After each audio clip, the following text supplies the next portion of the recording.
hemodynamics, we have to know the basics of hemodynamics. And so we're going to start with the waveform, the anatomy of our arterial waveform. We all know normal sinus rhythm, so we won't go into that, but we will do the waveform. And so by the time you finish with this class, you're supposed to be able to describe the components of an arterial waveform and analyze an arterial waveform, right? And so, anybody know why we have an arterial waveform? What does it reflect? Okay, so, yes. The opening and closing of the valves. Okay, well, not quite, but yes, part of it. Anybody About else? the repolarization and depolarization of the. Yes, part of it. But your arterial waveform actually reflects the pressure generated in the arteries following the ventricular contraction. And it can be described, there's 4 components to it. Anybody knows any of them? Dichrotic notch. Yes, we have a dichrotic notch, but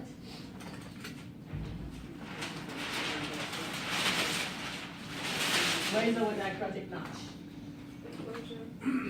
On the down slope of the. Down slope? Okay, what do I do here?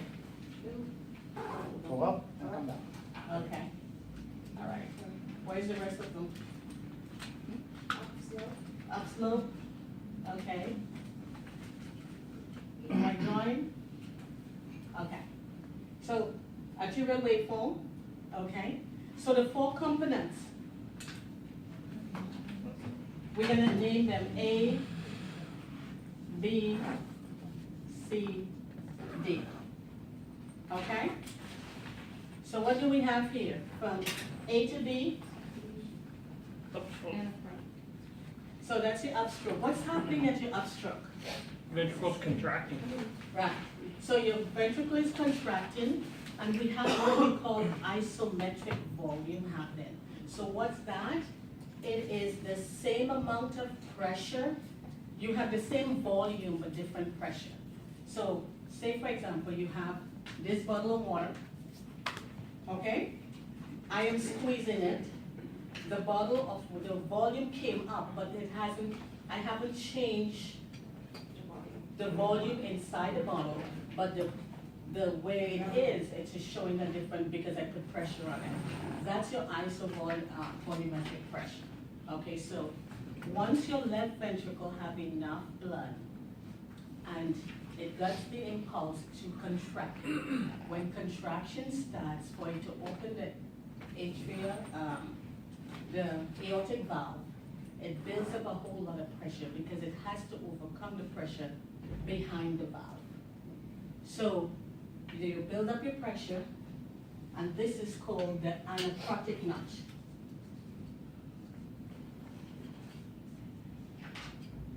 Okay, I'm not good at spelling, sorry. So your anacrotic notch, you come up. What happens here? Valve. Right. So what happens here? Pressure's equalized Your pressure equalizes. So the pressure in your left ventricle in the aorta. and the aorta equalize, it will open the doors. So what happens is that you get a peak systolic pressure.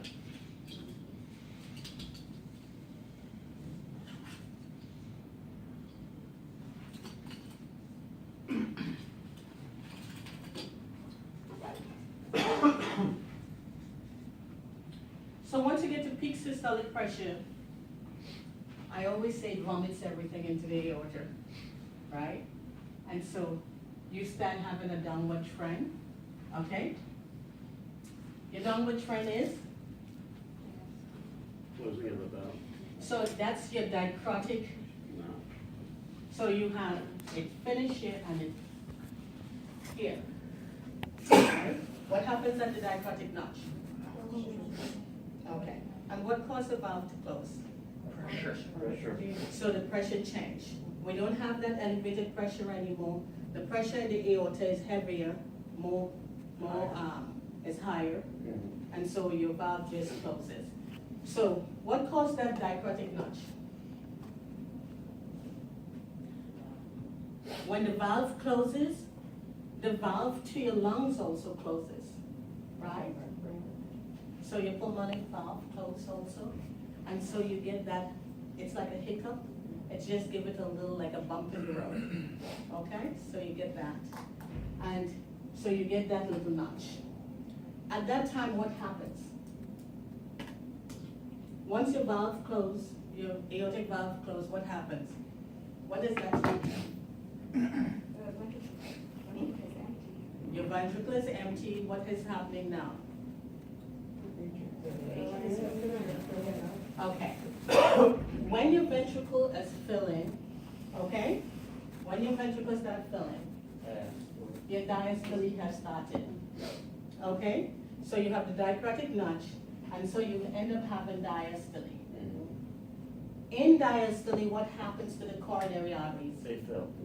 That's when you fill. So if you have a patient who have a very elevated diastolic pressure, and they're complaining of chest pains, right? What do? You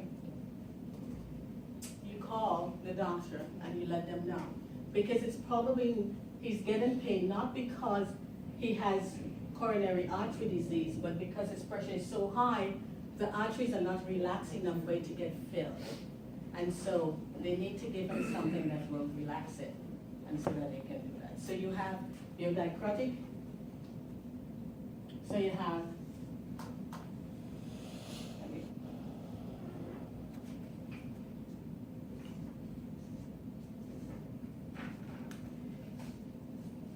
okay?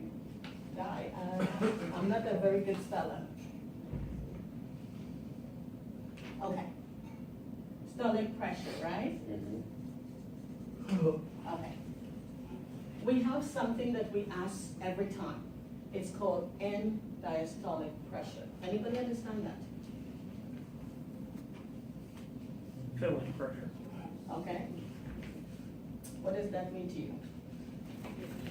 They, at the end of diastole, which is after, the ventricles have contracted, they, the ventricles have contracted, that's the amount, of volume that I have remaining in my ventricles after they contract.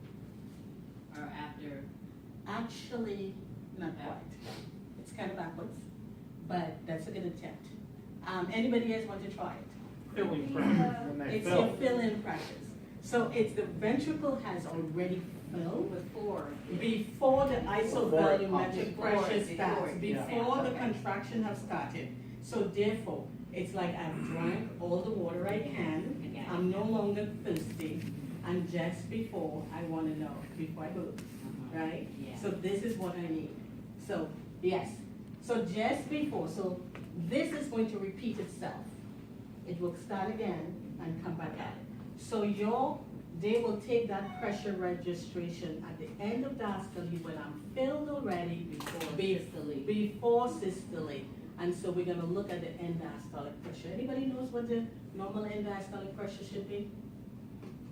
Less than 15. So in actuality, they like it to be, so your end diastolic pressure should mirror your wedge pressure. Okay? Your end diastolic pressure should mirror your wedge pressure. And that goes from 6 to 12. Okay? He said 15. That is not wrong because sometimes numbers means nothing without a patient in front of you. So sometimes a 15 of an end diastolic pressure is a great pressure because that's the best you can do for that patient. Okay? Now, 2 low pressures, what would you do? If the end diastolic pressure, say it's like reading like 2 or 3, what do you do? Or what do you expect your doctor to tell you to do? Open the fluids. You hydrate the patient. If the patient is, say we say 20, 24, what do you expect? Lasix. We expect to diurese the patient. So we know what we need to do, and that's how you get your hemodynamics. So you look at what the patient present, how they present it, and then you treat. Okay? Any other questions?